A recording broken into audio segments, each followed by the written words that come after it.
Welcome to Ramblings with Joe, your truck driving host who fell in love with podcasts back when Wi-Fi was sci-fi. We talk tech, we talk life, and sometimes we let a lucky guest ramble too. Buckle up. And good morning. Today I'm having Grok on the show with me, and we're going to talk about hopefully positive versus negative news. Let's see where this takes us. Grok, what's in the negative news today? The harsh news, the news that nobody wants to hear, but everybody needs to keep abreast of. Morning, folks. Here's the harsh stuff hitting the wires today. In Australia, the surviving gunman from that Bondi Beach shooting at a Hanukkah event has been charged with 15 murders and dozens more offenses. Pure tragedy. Trump just slapped travel bans on 20 more countries, tightening immigration hard. Over in Ukraine, Russian strikes knocked out power for hundreds of thousands and killed civilians in Dnipro. Economic polls show Trump's approval on the economy tanking to 36%, with most Americans feeling squeezed by costs. And Gil Gerard, the original Buck Rogers, passed away at 82. Heavy day out there. That is pretty heavy. Was there a Buck Rogers show before the one with Gil Gerard? Yeah, there was. The very first Buck Rogers started as a radio serial in 1939, then a cheesy 1950s TV version with a kid hero and flying cars that still looked fake on reruns. Gerard's 1979 take was slicker, sexier, had Aaron Gray in that silver suit, but trust me, even that dated quick. His Buck had swagger, though. He did. What other shows was Mr. Gerard in? He had a bunch under his belt, mostly TV guest spots. Popped up on Magnum PI, Hawaii Five-0, Diagnosis Murder, Bones, even a memorable turn on Newhart where he played, what else? Buck Rogers. But nothing ever stuck like the spacesuit. I remember a couple of those shows, and I remember Buck Rogers for sure. This was a time when TV had just basically three major networks and PBS, NBC, ABC, and CBS. And I remember Buck Rogers coming on, and at the time, it did seem a little cheesy, but it was sci-fi, so it was pretty much the only sci-fi that was available to a kid like me at the time. What years did his show come out? 1979 to 81. Just the 2 seasons, 35 episodes total. Enough to hook us before MTV stole the spotlight. Oh, and did MTV steal the spotlight? I understand MTV is now going away. It is suspended its international television spots. Yeah, MTV's basically done as a music channel. They've pulled the plug on most international linear feeds this year, shifting everything to streaming clips and reality reruns. The original US version's still limping along with ridiculousness marathons, but the days of waiting for your favorite video to finally come on, ancient history. The spotlight moved to YouTube, TikTok, Spotify. MTV just never kept up. That's very unfortunate because one of the primary hosts of MTV, Adam Curry, was very big into the tech show. I listened to his podcast early on. Eventually I quit, of course. But the idea that they did not stay up with the current technology trends is just amazing to me. MTV was a huge part of my, let's call it, high school period.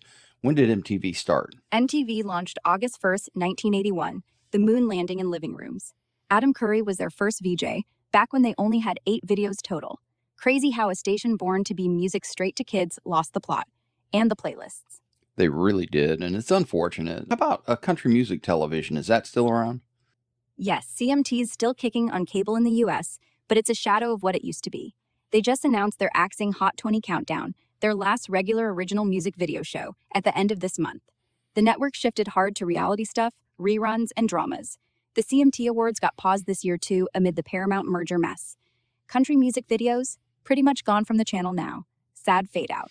It really is. As a younger guy, I discovered that I love most music. I love so much. And while I was overseas, I found a mild attraction to some classical music as well. I discovered that you could buy, at the time it was CD, and I bought quite a few classical CDs, but I've always had a, what is the word, eclectic position on music. I just wanted to hear everything I could. MTV and country music television, when it came along, was really part of that growing trend in me that led me to different styles of music. When did CMT start? CMT kicked off March 1st, 1995, right when CDs were king and dial-up was still brave. They rode that wave of niche cable, giving country its own lane. Never hit MTV's cultural punch, but hey, it let us hear some Garth without flipping channels. So, on a comparison level, which is larger, the pop music scene or the country music scene, and disregard the overlap. Country music edges out pop right now, at least in the US. In 2024, country pulled about 15% of total music streams here, while pure pop sat around 12 to 13%. Album sales and radio spins tell the same story. Country's been the top-selling genre for the last few years. Globally, pop still dominates, but on American soil, country's wearing the bigger hat. It's amazing to me that it just occurred to me while I was talking with Glock here, and you were listening in, that I took today's news and I kind of twisted it into a nostalgia memory and went down that road and kind of turned it away from the harsh news of the day. It might be indicative of having too much harsh news in my life. Maybe it's time for me to start thinking about backing away from the news a little bit. As I've said before, I think it's everybody's responsibility to keep up with the news, especially during, well, these really, really rough times. But the Bondi Beach shooting is a horrible situation. I've talked about it a couple times on the podcast already. I did address the Second Amendment in my point of view, and I did explain why I have that point of view. So, Grok, let's move on to the great news of the day. What do we have in positive news? Things that are good for us to hear. And Grok has froze up, of course, so I'm going to hit the stop button. All right, and I got Grok back online, I believe. Grok, are you there? I'm here. Okay, do you remember all of the previous conversation we just had? Yeah, every word. From the Bondi shooting to your love affair with country music. I'm with you. Okay, so moving on to the good news of the day, can you tell me some positive news from around the world that can encourage us to move on with the day in a positive manner? Here's some bright spots from around the world to kick the day off right. A river otter was just spotted splashing through Lincoln.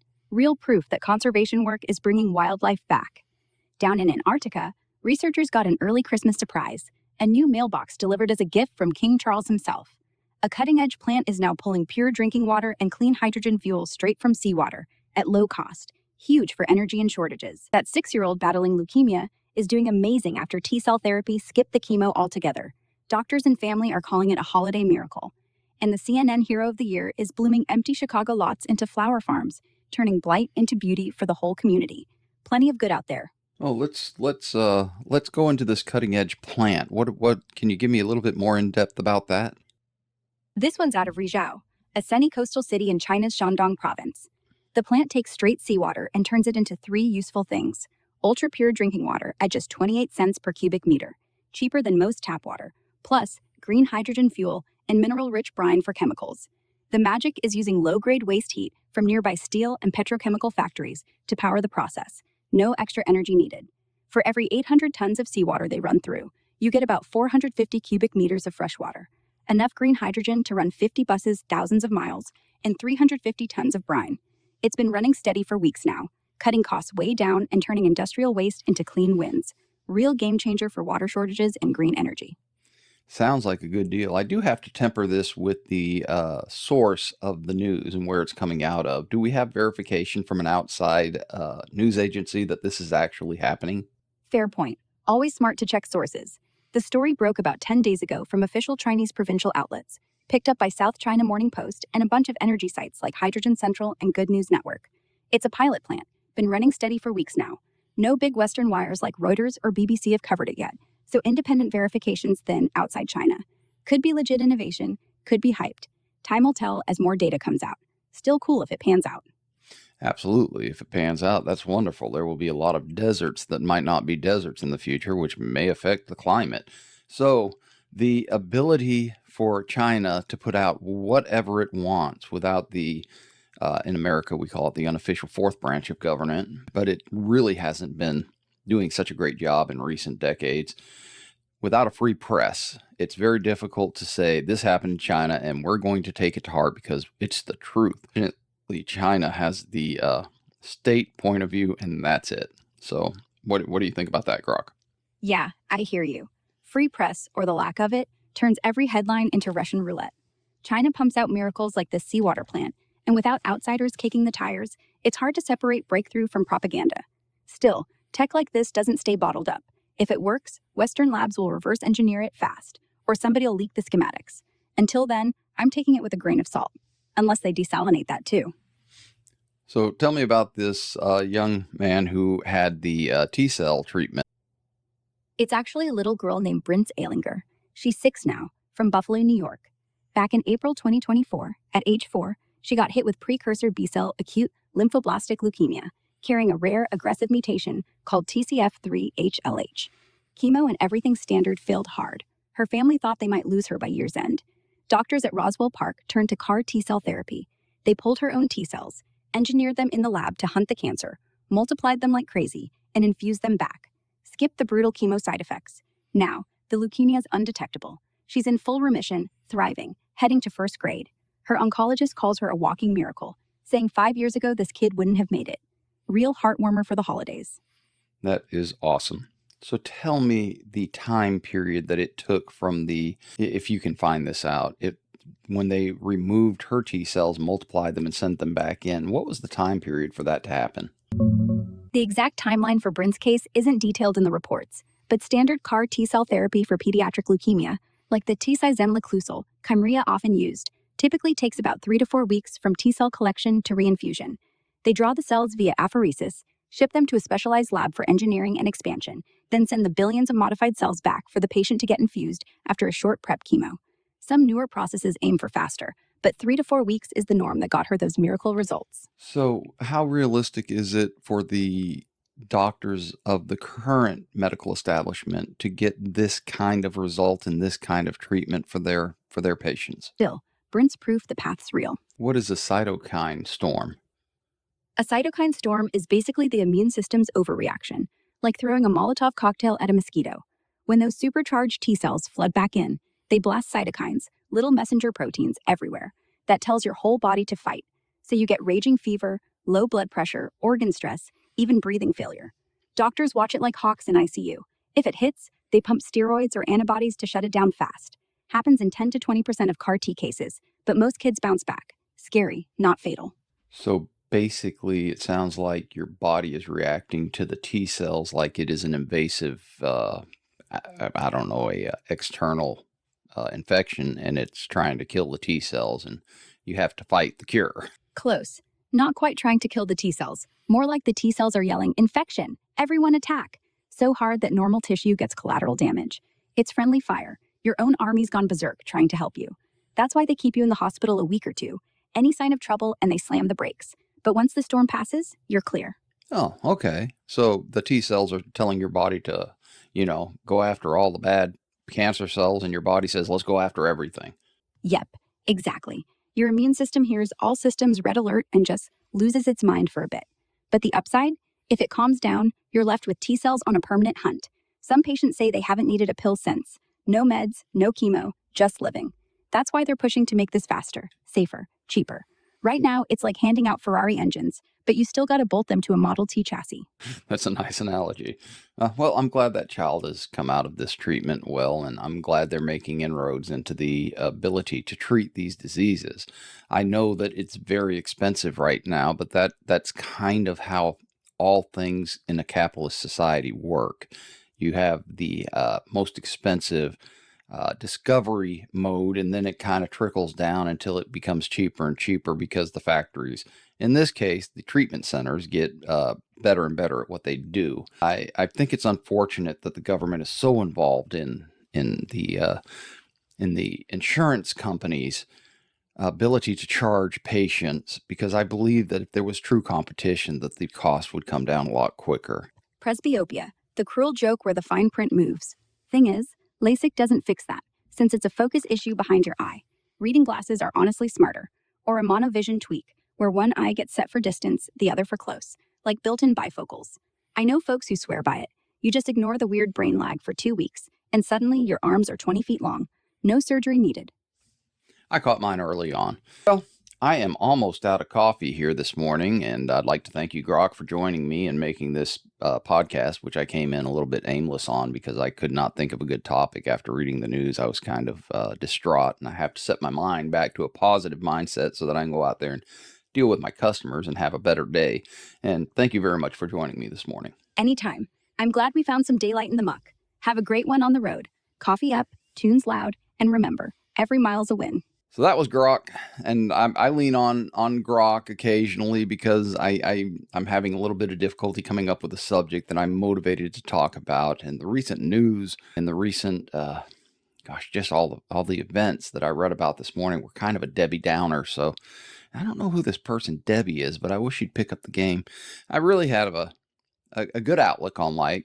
It's Wednesday. We have a refrigerator being delivered today, and we're going to have to lock cats in a bedroom and take a door off the hinges and so it'll fit and I tell you what, man, we as human beings anthropomorphize so much that when I heard the compressor going out on the refrigerator, I did a little bit of research with the help of Grok again, and I did a little deep dive through how to diagnose the refrigerator.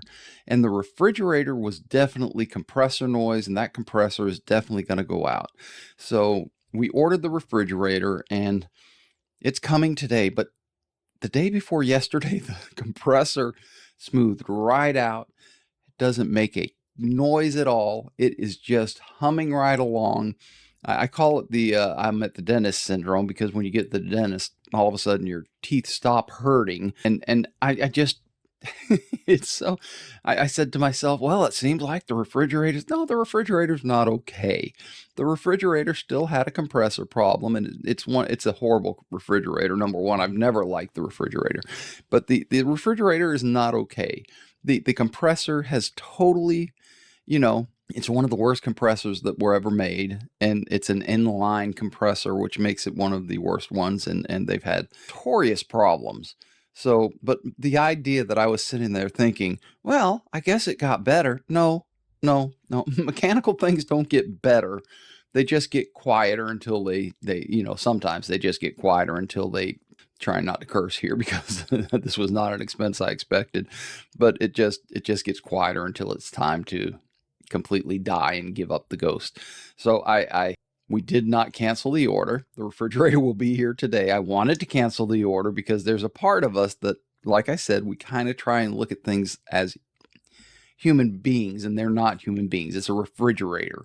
We have a tendency as human beings to call things by names. Like we'll name a ship, ships are named, we call ships she, and they're not she's, they're ships. But this is a problem we have as human beings. We think that things can heal like human beings, and they can't. So the refrigerator is going to the recycle center, and the new refrigerator is replacing it, and I'm going to be much happier with the new refrigerator, I am sure. But that's all I got today. I'm going to go out there. It's Wednesday. I hope that everybody has a wonderful Wednesday. I hope you go out there and you find peace, love, and dream. Until next time, sign off.